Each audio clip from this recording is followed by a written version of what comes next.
Okay, so let's start. So, couple of reminders. One, I assume you know, and I can see a lot of empty seats, which means that people are working on the homework that is due today. So actually, this is more important than the homework, because that's going to be in the exam. The homework is not going to be in the exam, it's done. But anyhow, I realize people are still stressed about it. So that's one. Two, exam next week. There are some midterms exams that we put online. We may put a little bit more. One thing I wanted you to note is that all their exams, all their 519 exams before last semester might be different than what you will see because they were given by someone else. So the closest to what you might see are the exam from last semester that we're going to put there with solution if it's not already there. Is it there, Victoria? Is the exam from last semester already on? Okay, so it will be there anyhow after you finish your homework too. And also exams that I've given in Illinois could be a little bit more similar to what you'll see. Basically, as I said last time, 4 questions on 4 topics and 75 minutes, closed books. You don't need anything with you except for a pencil or a few pencils and understanding what we've done. 3 projects. For those of you who are doing projects, it's the proposal. Very short proposal, ideally 1 page, no more than 2 pages, due Friday. You're going to upload it through Gradescope. And one thing I want to say, start working. I mean, don't wait for us, just work. It will take us a few days minimum to give you feedback. So don't wait for us. In most cases, the feedback is going to be, in really the vast majority of cases, the feedback is going to be you know, it's a good project and maybe some guidance. In rare cases, we'll think that, you know, it's not a good project, do something different. So please go ahead. Questions? Yeah. Before midnight, yeah. So on Friday. Yeah. If you're in 419 and you don't do a project, you don't care about it. Yeah.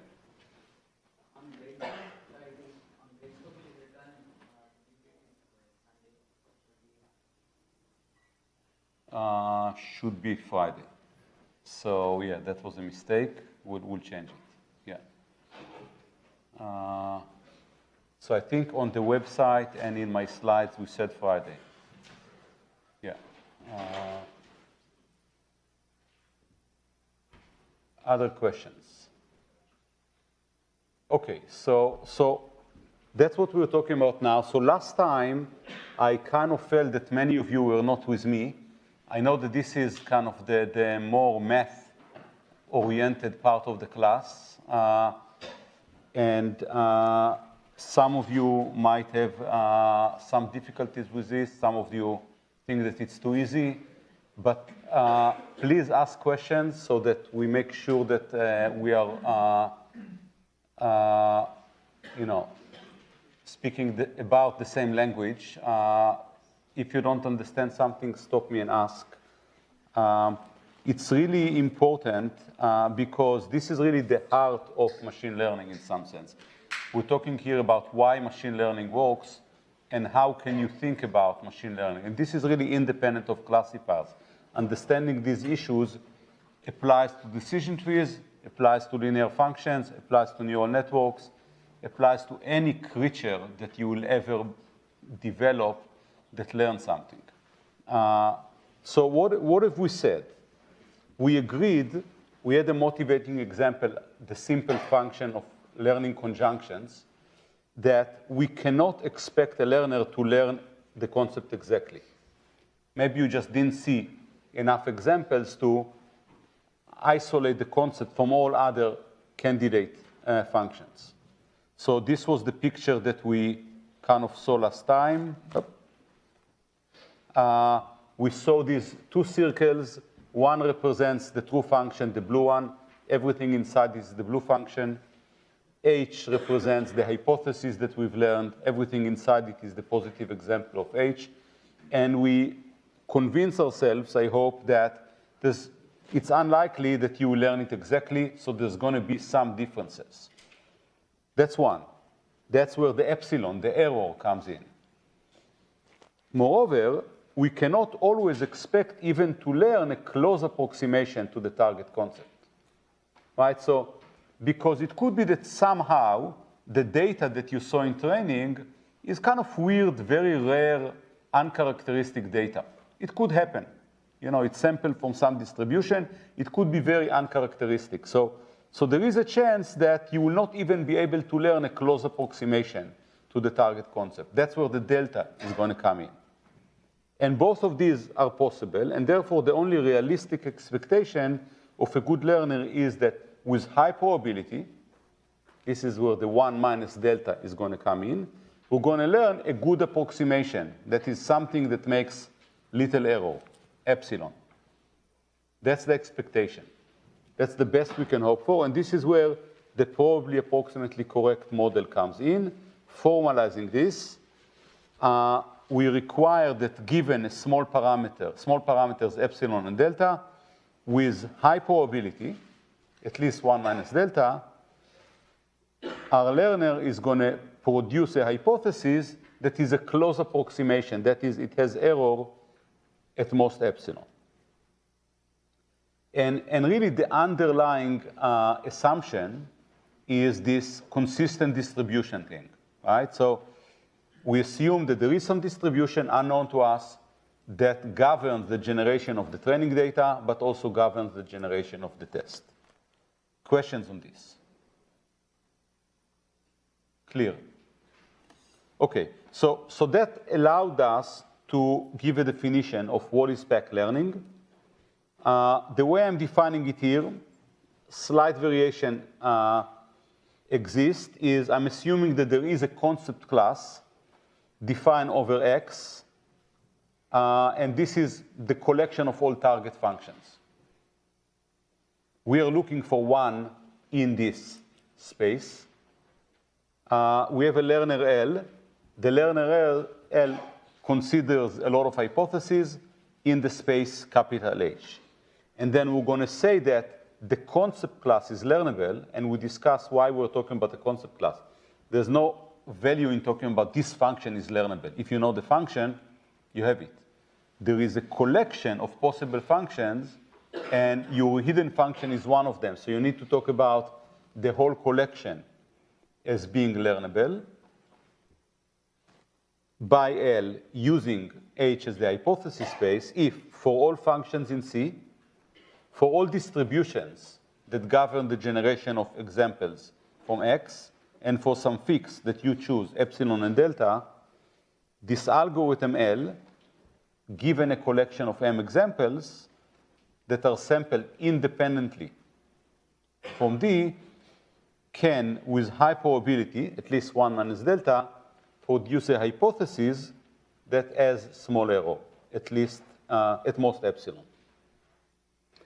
And this M, we want it to be, we know that it's going to scale up with the complexity parameter. We want it to be polynomial in this complexity parameter, 1 over epsilon, 1 over delta, n, which is the dimensionality of our instances, and the size of the hypothesis space. And we justify why it makes sense to agree that M is going to grow as a function of these. And if you don't agree with it, let us know. And we want it to grow polynomially. That's one condition. That's learnability. In addition, we can say that it's efficiently learnable if everything happens and you can produce H, the hypothesis, in polynomial time in the same complexity parameters. Okay, so before I get to examples, I want to kind of talk a little bit generally about it. So we really impose 2 limitations. One of them is the sample complexity.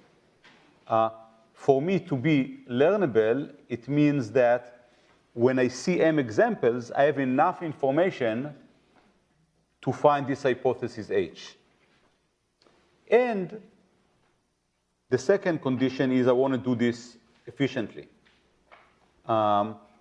So now it's important that understand that, you know, at this point, the way we're talking about it is there must be a hypothesis that is either agreeing with F or is very close to F, and therefore we generally can have to assume that H is at least as large as C.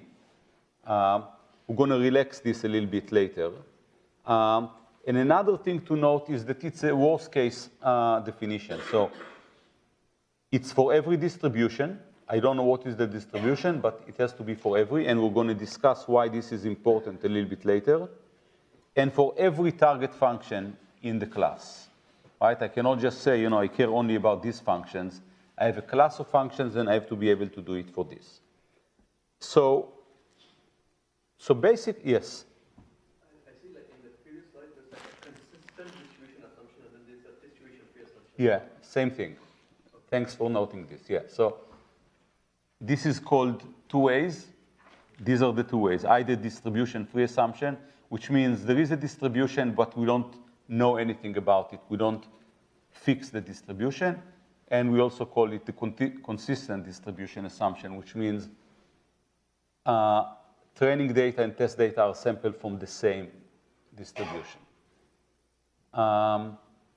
Okay, so what does this give us? So the first thing is I wanna discuss an issue that we talked about from the first meeting, which I already used the term Occam's razors before. If you remember when we started the class and we talked about the badges problem, and I asked those of you that guessed what is the right concept, I asked you, are you convinced? What was the answer? What was the key argument behind, yes, we are convinced that this is the right answer?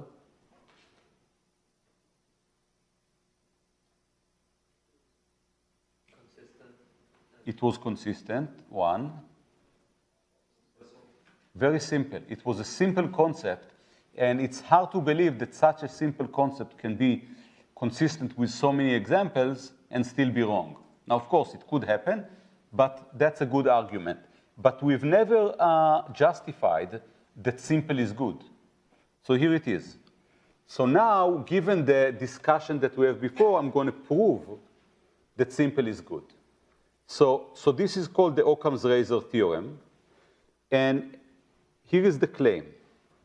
The claim is the probability that there exists a hypothesis in capital H that satisfies at the same time these 2 conditions. 1, it's consistent with all my M examples. Think again on the badge problem. And it's not good. That is, its error is greater than epsilon. Let's say my epsilon now is 0.1.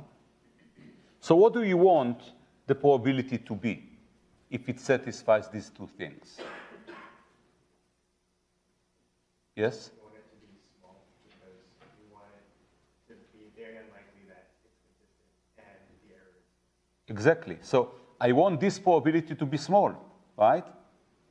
Because if it's consistent with a lot of examples, I don't want it to have a lot of error, right? So not only I want it to be small, how do I want it to depend on M, this probability?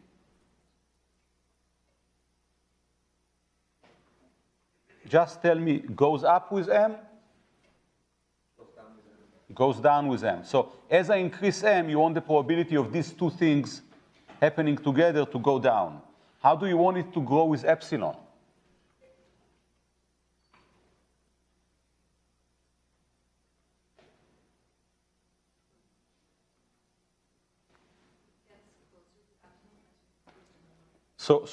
But the probability that there exists a hypothesis that is consistent with M examples and has error greater than epsilon. If I'm going to increase epsilon, the probability that these two happens, should it go down or should it go up? What do you think?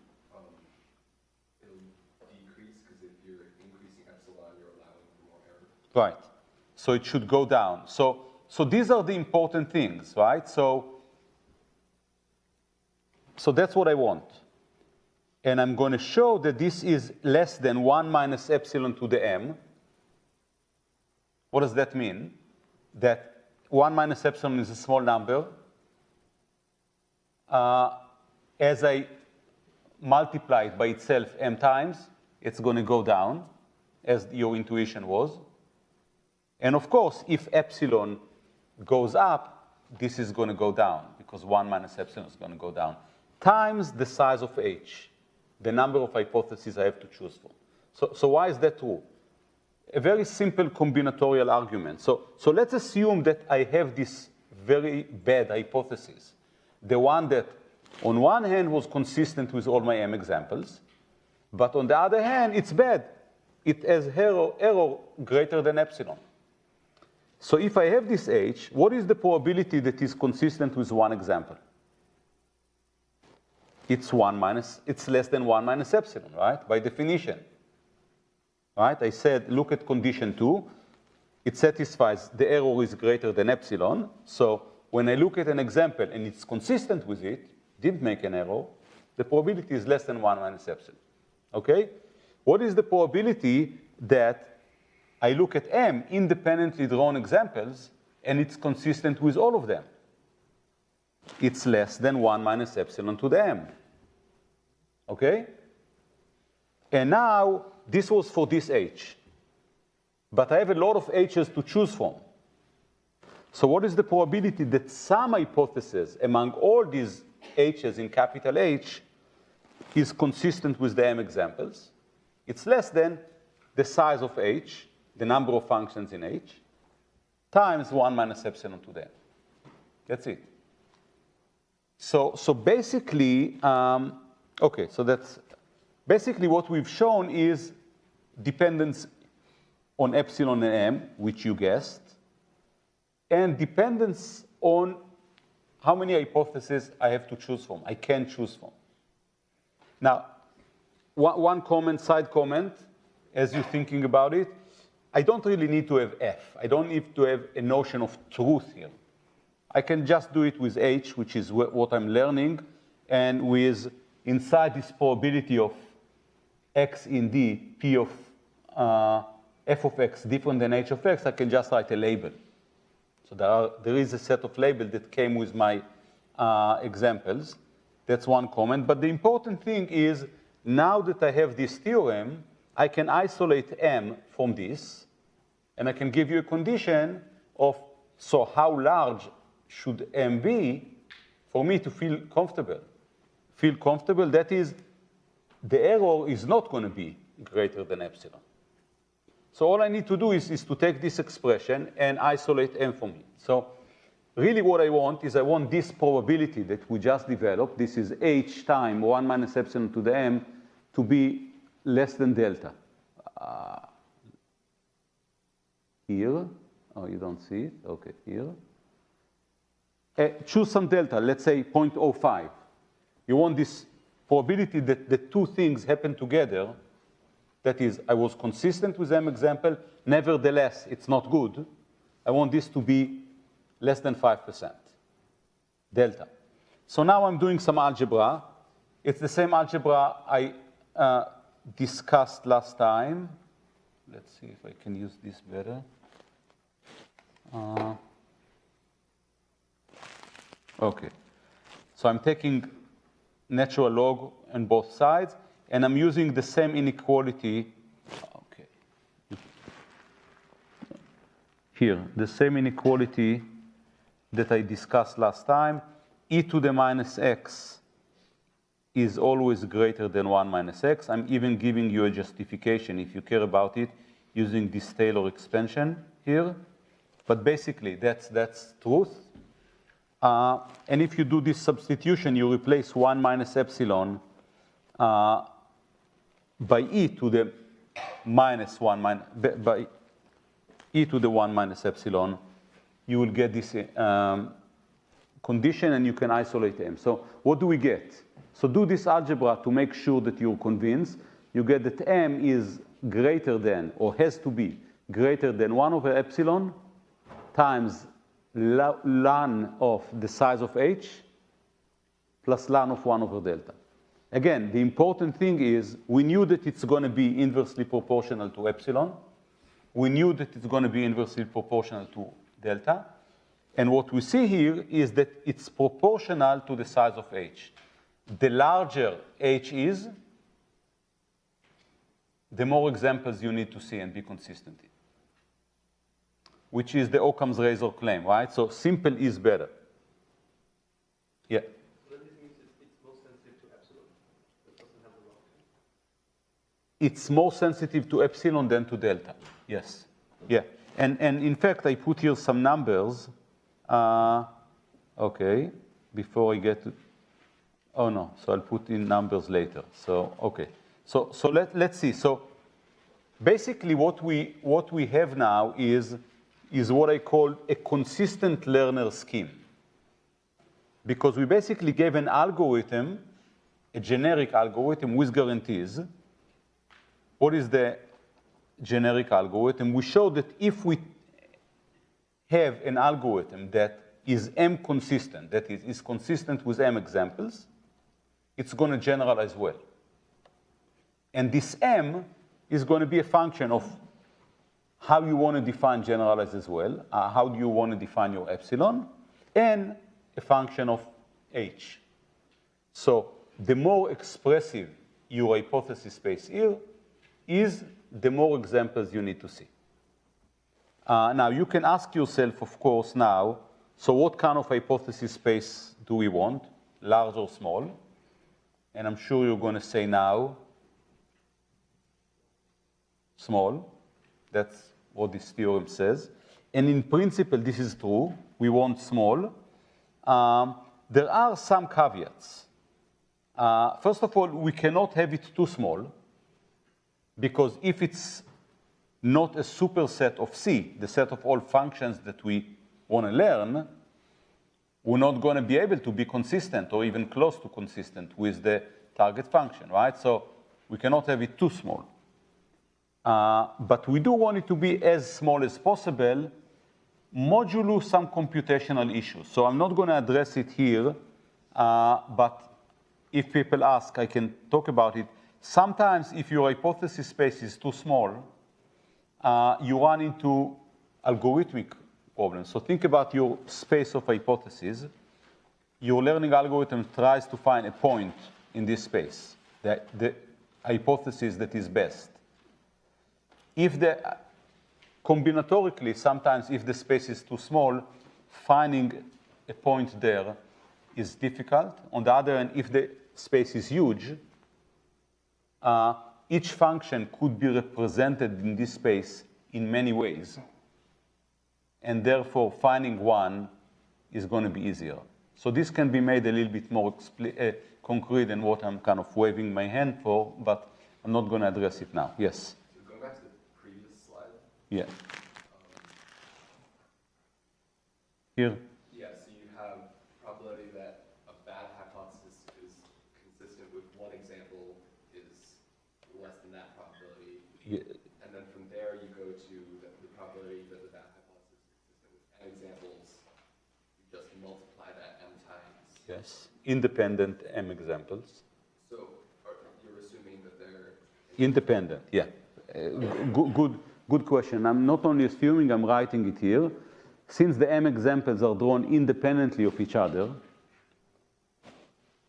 therefore the probability that H is consistent with M examples of F is less than 1 minus epsilon to the M. If they are not independent, that's not true.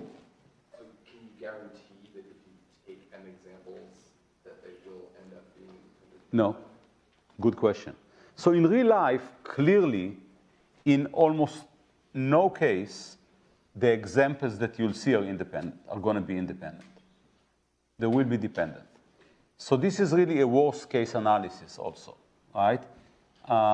So think about, text, right? You want to do something with respect to the text. You want to understand, part of speech tagging. So you look at each word, and you want to understand what the part of speech tagging, noun, adjective, verb, and so on. Clearly, the examples that you're going to send your classifier, which is each word with its context, are not independent of each other. Same thing with almost any problem you want to think about. We just don't know how to analyze things if they are not independent. So there's been a little bit of work on trying to analyze things in the non-independent case with some assumptions. Conceptually, it doesn't change it a lot. But yes, this analysis simplifies things. I'm assuming examples are independent. Now notice, very important, this has nothing to do with the algorithms that we're running. Most of the algorithms that we are running do not care about independence assumptions among the examples, right? You run perceptron, who cares, right? It's a worst case bound that we prove for perceptron. Same thing is going to be for all the algorithms that we have seen and will see. The algorithms do not care about independence assumption, but the analysis showing guarantees, they do care about this assumption because otherwise we don't know enough math to analyze things that are not independent. Okay, so that's a very, very good point. Okay, so let's move on.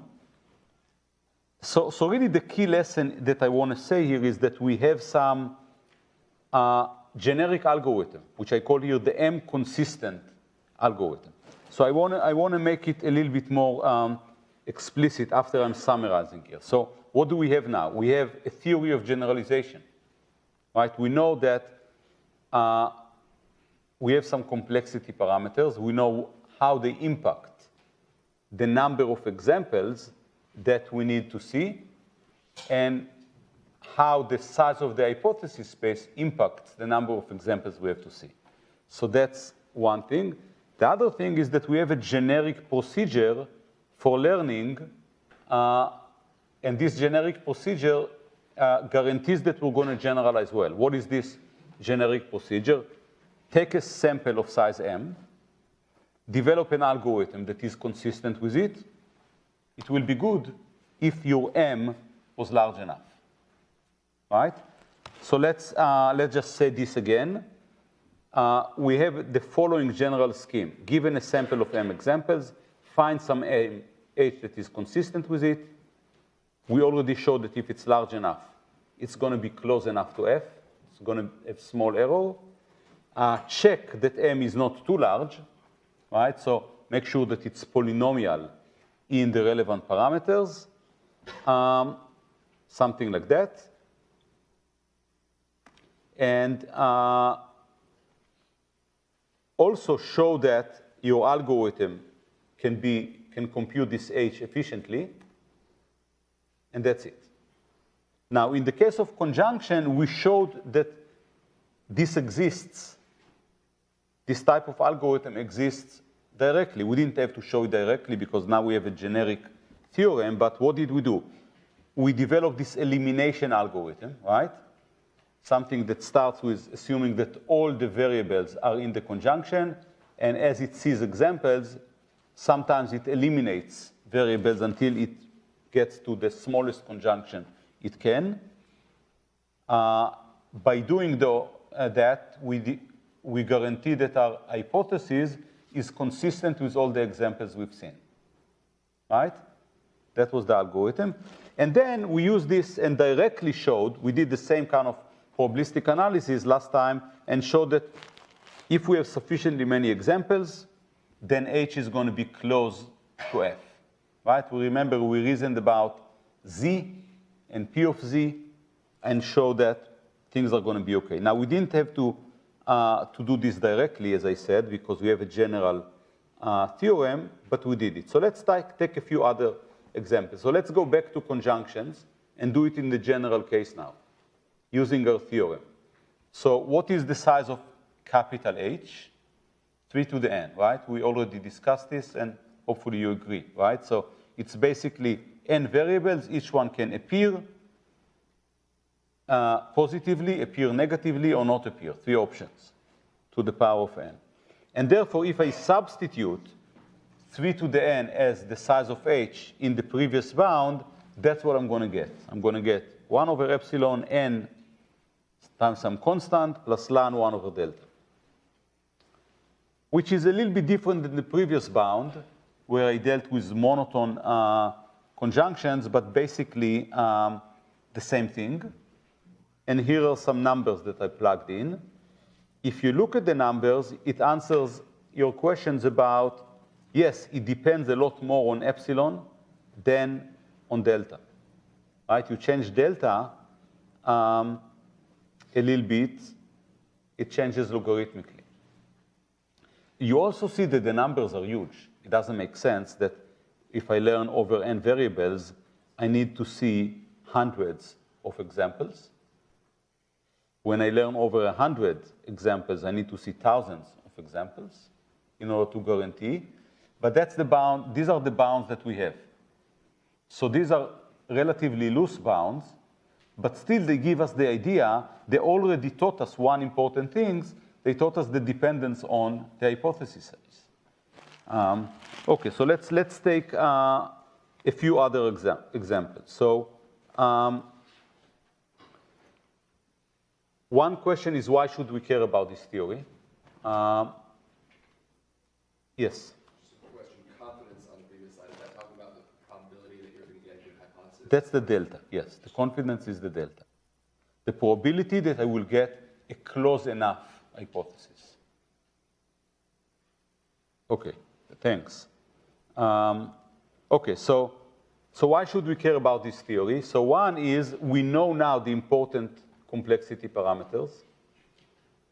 We understand the dependence of the number of examples on the hypothesis space, which is going to be crucial, and we're going to see this a little bit later on again. And we have a generic algorithm. So with this, we can also discuss questions like, can we even learn functions in this class or not?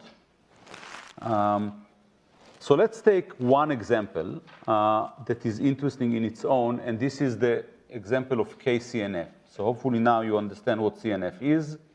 CNF is a conjunction, in this case M, conjunction of size M, over disjunctions or clauses. And I call it KCNF because each one of the clauses is of size K, right? So, I need this. You can see that I have K, Li1 up to Lik, and then I have conjunction over. So essentially it's this or this or this or this or this, and this or this or this or this or this, and so on. You can think about it as a discrete version of neural network if you like. It's a very expressive function. If I don't have the K here, and I allow the disjuncts to be all the variables up to n, any Boolean function can be written this way, but I'm limiting to K for a reason that we'll see in a second. So let's apply the theorem that we have. Let's apply the Occam's algorithm, the consistent learner algorithm for it. What do I need to do? I need to draw a sample of size M.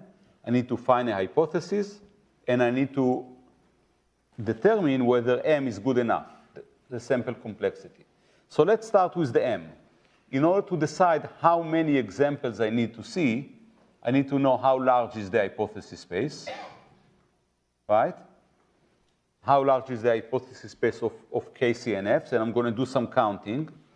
So how do I do the counting? So I have F is a conjunction of C1, C2 up to Cm.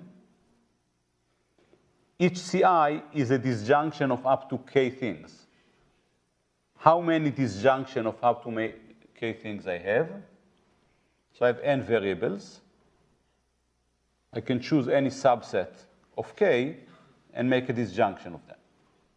In fact, I have two n variables because I allow negations also. So I have two n variables. Think about x1 up to xn and not x1 up to not xn. And every K that I choose will form a conjunction, a disjunction for me, will form a Ci. So that's 2n to the K, 2n choose K, which is something like 2n to the power of K, the right side of this. And how many KCNFs can I generate? So now I have a space of this 2n to the K disjuncts, and I can take any subset of them, conjoin them, and I have a KCNF. Okay? Everyone agrees with this? So every subset of these 2n to the K will form a KCNF. So I have 2 to this number. So this is the second to the right number. All subsets over 2 to the n element.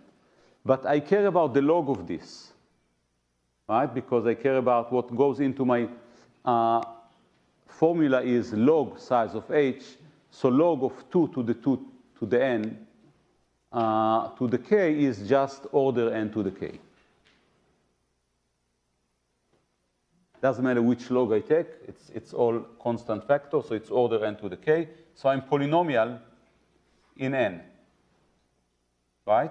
And now you see why I did KCNF rather than any CNF, any size CNF, because I want to fix k. Otherwise, it wouldn't be polynomial. So we are okay from the perspective of sample complexity. Yes? When do you fix K, or how do you? I'm just defining a class of functions. This is my class of functions. K, let's take K to be 7. It defines a class of functions. If you want another K, it's a different class of functions, right? So I define a class of function that I call KCNF. The important thing here is that K is independent. It's a fixed number independent of the dimensionality, right? So I have n variables, but K is fixed, unrelated to n. And if you didn't fix it, you would have exponential. Yes. Right? So if I allow any large of this junction, we'll get to it, then it's the number of all Boolean functions, which is double exponential in n. So here I have sample complexity that is good. Now I need a learning algorithm. So how do I learn functions? So let's do the learning. How do I learn a function that is consistent with a KCNF? Ideas.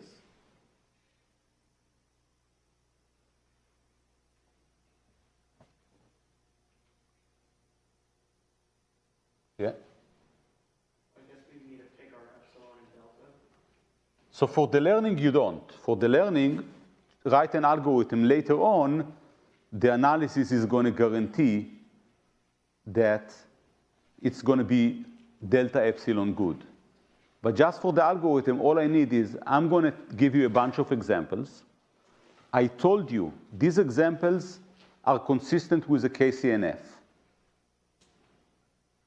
Give me back a hypothesis. It could be a KCNF. It could be written as any other function that you like. Choose, it could be a decision tree, could be a linear function, could be, I don't know, do whatever you want. But promise me that it's consistent with the m examples that I gave you. Or show me that it's consistent with the m examples that I gave you. That's the game, right? So I give you a bunch of examples. I told you, it's going to help you that I told you that it is consistent. There is a KCNF function that these M examples are consistent with. Give me a procedure that takes these M examples and generates a function. Yeah? You can start out by listing all the possible K disjunctions, and then as you go through the examples, you kind of plug it into them, see what they would equal, and if they do agree with the label, you keep them. If they don't agree with the label, you throw them out. Excellent. That's a very good step. So essentially what you're saying, you're not going to deal with the variables themselves. You're going to deal with the disjunctions first. How many disjunctions will you list?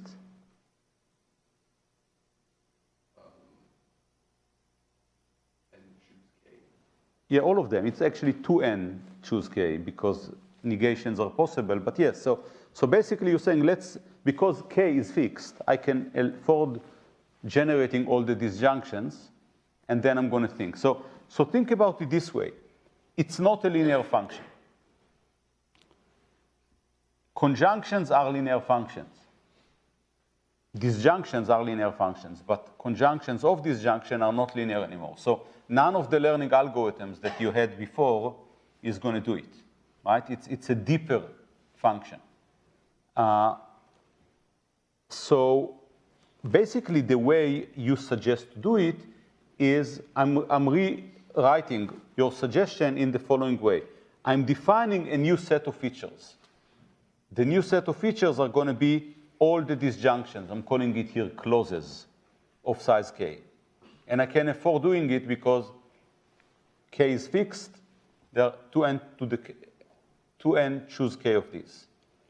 Once I've defined this new set of features, in this space, I have a linear function because it's a conjunction of these things, right? And now I can learn. So here is the set that I defined. It's order n to the k disjunctions. I call them yj, or y sub-index. And then I'm using your favorite algorithm to learn monotone conjunction because really f is a monotone conjunction over this disjunct. So I want to give an example, and because the example has some lesson. First of all, it will make it concrete. Two, it has some lesson. So let's take n to be 4 and k to be 2. So what are the disjunctions that we are considering? I'm just doing the monotone case here because I don't have enough space. So I'm just doing monotone disjunctions. So here are all the disjunctions of size 2 over 4 variables. Right? So these are all the things that could be up there sitting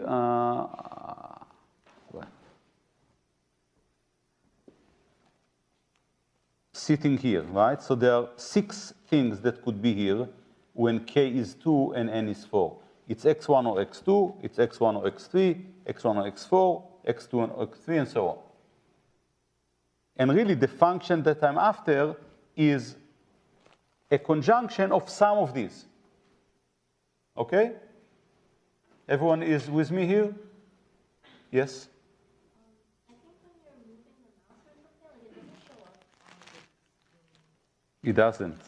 It does just shows on this screen? You don't see it at all? Okay, let's go back to this then. Thanks.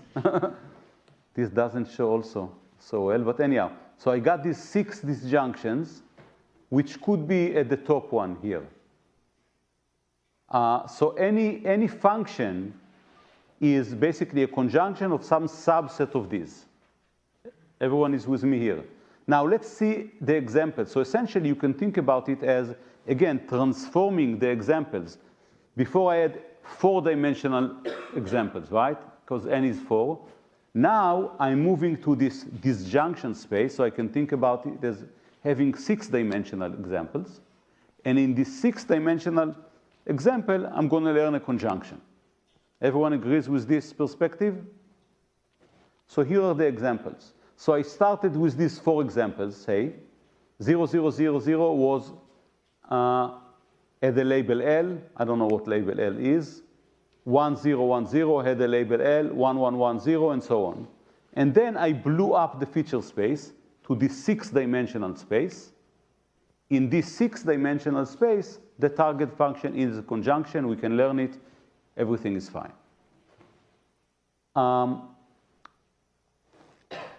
Questions? Everyone is clear what I've done? Yes? What happened to the 2n choose k number? So take these 6 things, right? So this is 4 choose 2. This is 6, because I didn't do 2 times 4 because I didn't allow this junction. So this is the just n choose k rather than 2n choose k, just because I don't have space here. Okay, so I didn't allow you negations here, so it's only 4 choose 2. If you allow negation, it will be h choose 2. And then, if you want to write all the possible functions of this, you choose a subset. Let's say there are 6 here. How many subsets are there over 6? It's 2 to the 6. So this will be the number of KCNFs, 2 CNFs that you can write. I don't need to write them because all I need to, I know that the examples are consistent with it. But algorithmically, it should be clear that what I really did is I mapped all my data from 4-dimension to 6-dimension, and then I learned the simple function. Now, I want to ask a question about distribution. So why do I ask about distribution? Earlier, I talked about the notion of worst case with respect to the distribution. I said part of the PEC definition was for all distributions. And you could say, why should I care about all distributions? Maybe I know that my distribution is uniform over the examples, and I just want to develop algorithms for uniform distributions. That's it. I don't care about more complex distributions. So let's look at this example and see why it makes sense to think about definitions that are more general than just these distributions, fixed distributions. So you started with these 4-dimensional examples. I don't know what was the distribution over them, but I do know that over the new examples, it cannot be uniform distribution. It's going to be a very weird distribution. Why can't it be uniform distribution over the 6 new examples? Let's assume it was uniform over the 4, because you like uniform distribution, say. And then I did the transformation, and I'm claiming now it's not uniform. How do I know?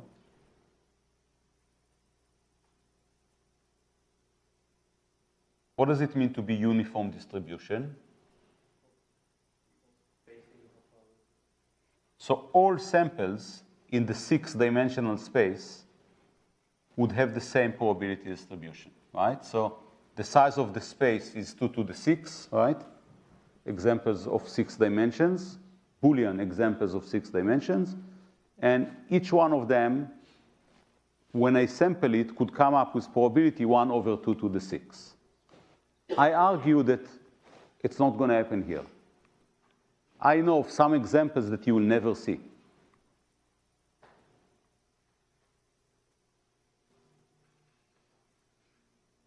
Give me an yes. Because we engineered that the product feature space from the examples which we saw, so like you never see, I guess like with your engineered feature space, you never see.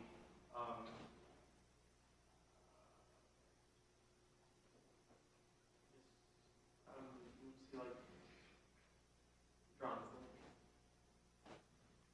Let's think about it. So let's assume that y1 is 1, and I don't know what. Let's assume that also y4 is 1. Okay? What do you know now? That y1 is 1 and y4 is 1. Or it's sufficient to say maybe that y1 is 1.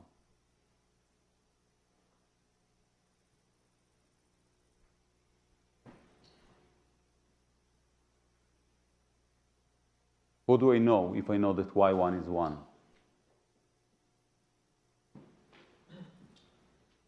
Yeah? You know that y5 is 0. Why? Doesn't have x1. Yeah, but I don't know anything about x2 and x4. But I know that y1 is 1, yeah? So I think x1 is 1 more often in the examples that we have, and let's say x4. So whenever we have x1, and since we have x1 and 1 in more examples, we're probably going to see more 1s whenever we have x1. And x4 is going to be more 0s, so the probability of having 1 with x4 will be better. Okay, that's true, but even stronger, yes? If you have y1, then you never also have either y2 and y3 or y4 and y5. Right, so it cannot be that y1 is 1 and both y2 and say y4 are 0. Cannot be, right? That's basically what you're saying. So some examples just cannot happen. Their support under this distribution is 0. So essentially what I'm trying to say here is that if you have a learning algorithm that knows how to deal with one probability distribution, it's very constrained. You cannot do transformations of features. And we are always going to do transformation of features, right? Because if you have a box that only works on specific distributions, once you transform the features, you're going to change the distribution also.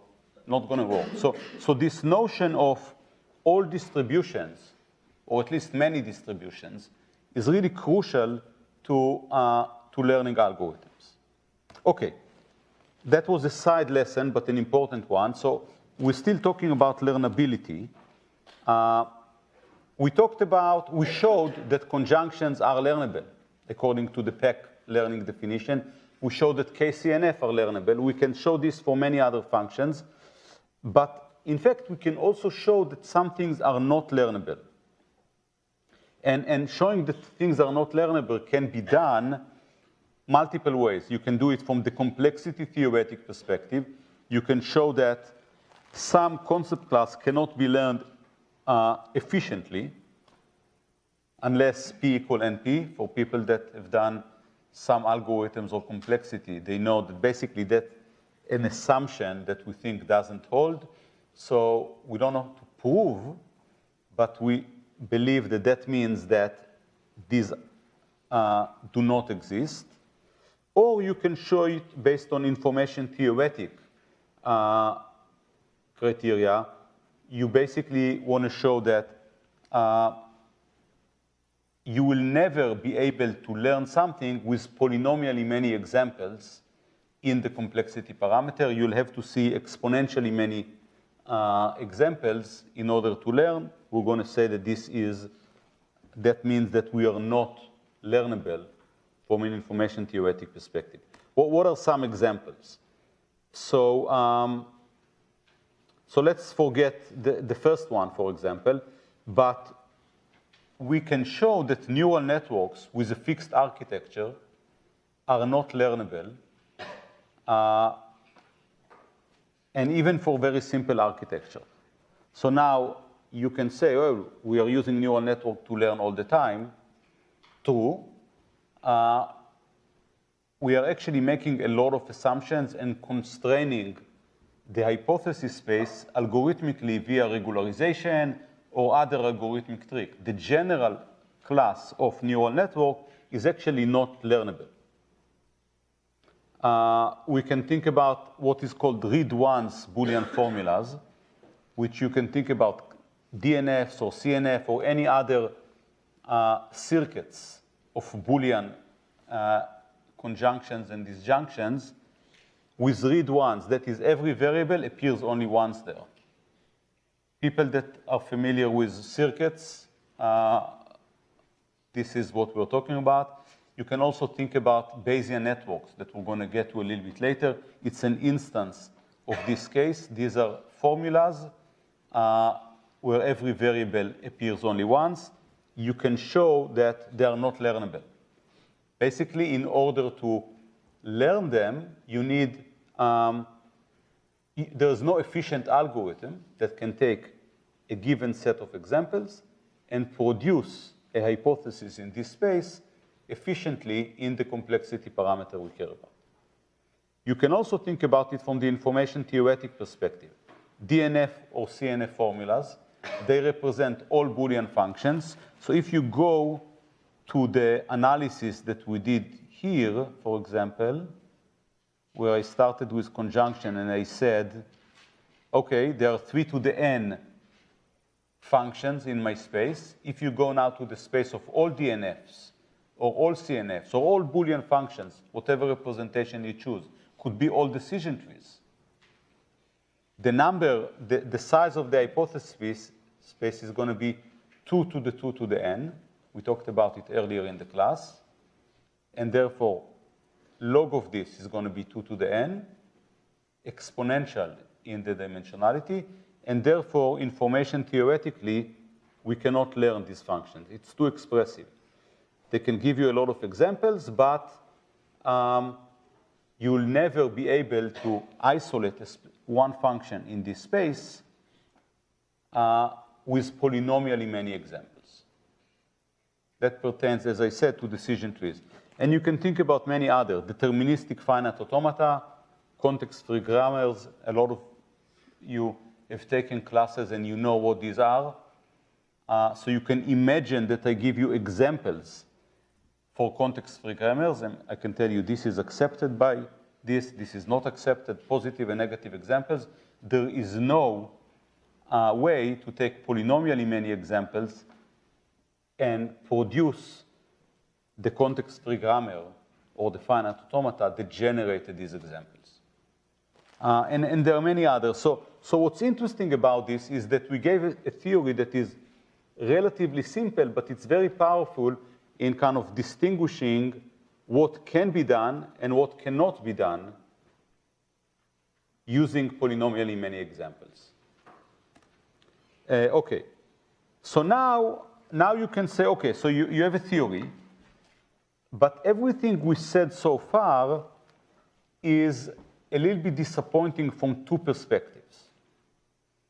One is the algorithm, the generic algorithm I gave you is the consistency algorithm, right? I told you, take M examples, find something that is consistent with them, everything is going to be good, right? But maybe that's too big of an assumption. How would you relax it?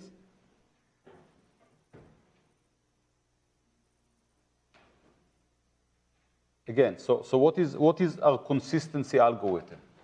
What are our guarantees? The guarantees are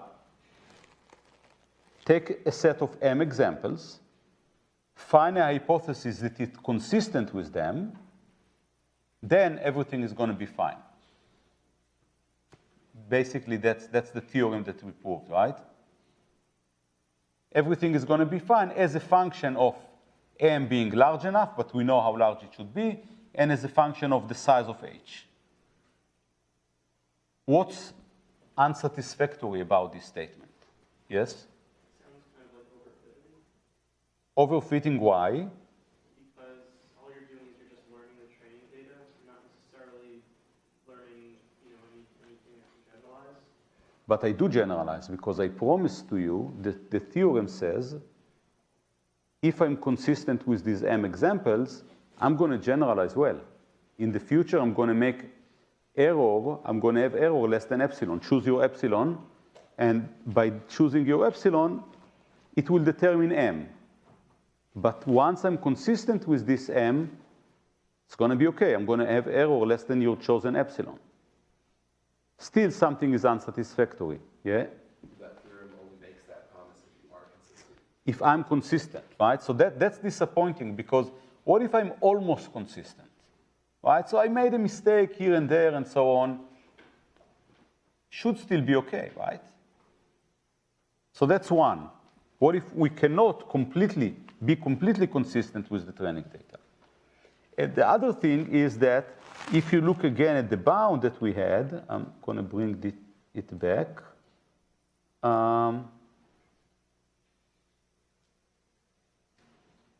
M is greater than 1 over epsilon, you see in the middle here. 1 over epsilon, ln size of h, ln 1 over delta. So it applies to finite h's. So decision tree is okay, applies. KCNF and so on applies. But what about infinite classes of functions?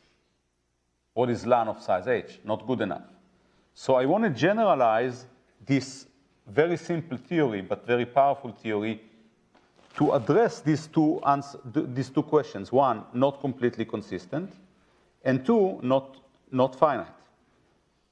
So that's what we're going to do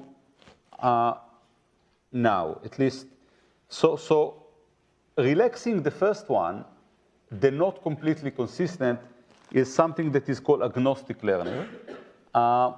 Really, we assume that we're trying to learn a concept F using a hypothesis H, but hypothesis class capital H, but F is not in H. That is, I don't have a chance to be consistent, right? Because the hidden function is not in my hypothesis space. I'm guaranteed to make mistakes. Can I still push this theory, right? So remember, the error in the training is this, 1 over m times the number of times f of x is different than h of x, and I know that I'm going to make some mistakes. So what do I really want now? So rather than being just having error less than epsilon, I want the epsilon to depend somehow on the error that I did in training. I want the error in the future to be not a lot larger than what I've seen in training. The tool that we're using here is something that is called hefting bounds. I'm not going to bother you with the details. I want to give you the intuition. So really, hefting bounds is a tool that characterizes the difference, the deviation between the true probability of an event and the observed probability. So let's assume I have a coin, and you know that this is a fair coin, which means head or tail are 0.5. I can toss it once. I'm going to get either head or tail. I'm going to toss it 10 times. What's going to happen? Who knows? Everything can happen, right? It could be all heads. But what do you think it's going to be close to? 5 and 5, hopefully. If I throw it 1,000 times, it's going to be closer to 500, 500 than if I throw it 10 times close to 5 and 5, right? So as m grows, the gap between the observed distribution and the true distribution is going to shrink. And this is what hefting bounds are doing. They are telling me that the probability that the true probability is different from the empirical, the observed one, by more than epsilon goes down exponentially fast in m and in epsilon. Okay? So you've seen the intuition of goes down exponentially fast in m already today. And basically, this is why learning is going to work. So think about, there is a true hypothesis. It's hidden, F. What I'm doing is I'm observing the true function f. I'm observing the empirical error with h, and I'm going to ask, what is the probability that I'm going to deviate from the truth? And this is going to be a function of how many examples I've observed, and I was almost consistent with. So exactly the same theorem is going to generalize to the following thing. So the probability that an element in capital H, my hypothesis space, will have training error which is off by more than epsilon from the true is exactly the same thing. You know, the probability that my coin, the true probability of the coin, the true error of the coin, if you want, the true bias of the coin, is different than what I observed by more than epsilon goes down as a function of number of coin tosses. The same thing here, the probability that the true distribution, error D of H, the true error of H, is greater than the training error of H by more than epsilon goes down exponentially with M and with epsilon. And again, I can do the same algebra that I did before and isolate M from this, and this is what I'm going to get. So I can get it in two ways. So one way I can write it is this way.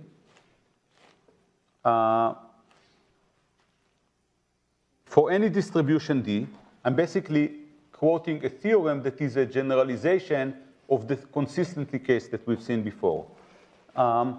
So the true error of the hypothesis is going to be the training error of the hypothesis plus something that depends on the size of H and depends inversely proportional and is inversely proportional to M, the number of examples, and to 1 over delta. So basically what I'm arguing is that if you put training error 0 there, training error 0 means consistent, right? This is about what we had before, right? We said that the error is going to be bounded by something that depends on the size of log size of H and inversely proportional to M. Now I just, because of the lack of consistency, I added this empirical error, training error here. I didn't prove it, but it's the same idea where instead of the simple combinatorial argument that I've shown before in the Occam's razor theorem, now we have to use somewhat more involved tools with the hefting bounds. But I can also say it in a different way. So let me first explain this. So the first one is the error on the training data, empirical error. The second one is the generalization, right? It's the same component that we've seen before in the consistent case. It's a function of the hypothesis class size, n inversely proportional to m. So we've seen this before in a slightly different way. Slide 70 in the online lecture, which I'm going to show in a second, is going to be exactly this. So this was slide 70. We talked about regularization. We talked about improvement to standard algorithms, and we said that when we do gradient descent, we do gradient descent with respect to a function that is sum of all examples 1 to m q of zi wi. Zi are examples and wi are the functions, the weights. And we can add another component which we call the regularization term, the ri, exactly the same thing. So the left one is something that minimizes the error on the training data. And the right one is something that forces the hypothesis to be simple. It's really the generalization term. So it has the same kind of form. We're going to see this a couple more times, and this is really the intuition, right? So learn and be consistent, or almost consistent, while you're making sure that you're simple. So this is where the size of H is going to come in. So that's one thing that we've done. I just want to, was a detour. I want to go back to this. So I showed you this form. I can take this form and isolate M from it and show it in another way, and it's going to be this. So if you isolate M from here, you'll get exactly the same form of function that we've seen before. Essentially, what it says that, let's assume I have a learner that returns a function in capital H with the least training error that it can over at least m examples. In this case, we have a guarantee that with probability at least 1 minus delta, its training error is going to be off by no more than epsilon from the true error. Or you can think about it, the true error is going to be no more than epsilon off from the training error. So again, what is the guarantee that we have? Earlier today, we had the guarantee that if you're consistent with m examples, your error is going to be less than epsilon. Again, I want to make sure that you digest this. Before we said, if you're consistent with m examples, and m is the right one, function of size of h and so on, if you're consistent with this, your error is going to be less than epsilon. Now I'm saying, okay, you don't have to be consistent. You can have some empirical error, training error. What I promise now is that if you see these m examples and you have some training error of them, the difference between the training error and the true error, the one that you'll see in the future, is going to be less than epsilon. And again, if m is like that. And you can see that it's about the same m. Now you have epsilon squared. Before we didn't have epsilon squared, but it doesn't matter. It's still inversely proportional to epsilon, inversely proportional to delta, and proportional to the size of h. Yes? In the previous slide, when you have the representation of the true error is less than the training error plus, and then the square root of the log of h plus, etc. How come that expression has no epsilon in the end? Here. Yeah. Okay, where is epsilon hidden here? Where is epsilon on this? Epsilon is the true error, right? So epsilon is my error. And what I'm saying here is your epsilon, your true error, is bounded by what you've observed empirically in the training, plus something. What is this something? This something is something that is going to grow, or let's say go down as m goes up. That's what you want, right? Again, you have some true error, you have some training error, empirical error. Your epsilon, the one that you'll see in the future, is this empirical error plus something. What is this something? It's something that if you grow m, is going to go down. And it's something that depends on the size of h. If you use very expressive h's, it's going to be big. You will not generalize well. If h is small, you'll generalize better. Okay, so this is an important thing to understand, right? So epsilon is really on the left. Empirical error is the error sub-training. And this is really the generalization, right? So if m is large, you're going to generalize better. If you were consistent or almost consistent with a lot of m's, you're going to generalize better. If you choose h that is too big, you're going to generalize less well. Okay? So we basically answered the first question of the two questions I asked. And before we say have a good weekend, I want to leave you with a hint on the next step. So the next step is to relax the finite h. I want to be able to deal with infinite h's. And this is a good example here. It's a rectangle in the plane. If I give you examples, positive example, negative examples, and so on, I think you would feel that you can learn this rectangle.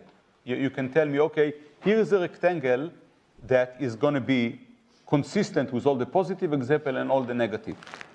Nevertheless, it's infinite. So can we apply the theory from earlier today to the case where size of H is infinite. So that's the step we're going to do next Monday. Okay, see you Monday then.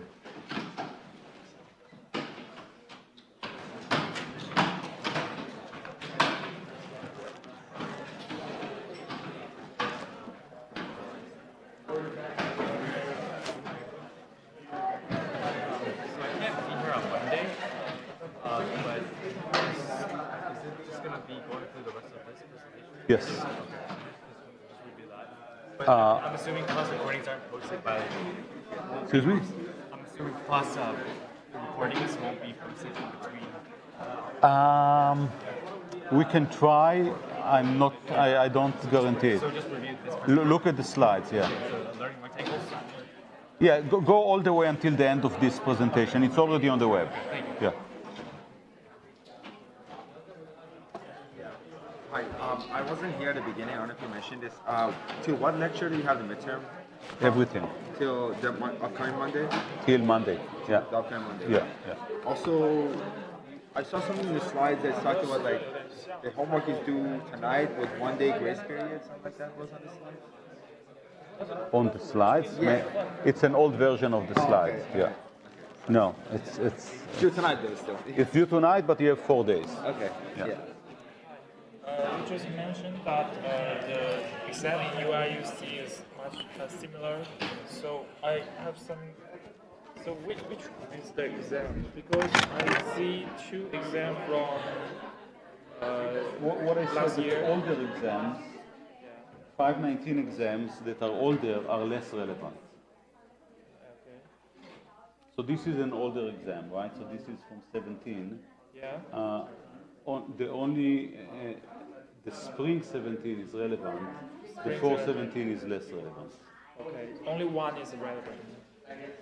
And also the 446 are relevant.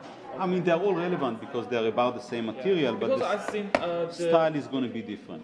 the 446 is much more simpler. Okay, in so maybe it will be simpler. It's just a little confused and from this So this was harder? yeah, this is harder and this is harder too. Okay. I think. I don't know. It could be that it's harder. So then you're lucky. Okay.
so much.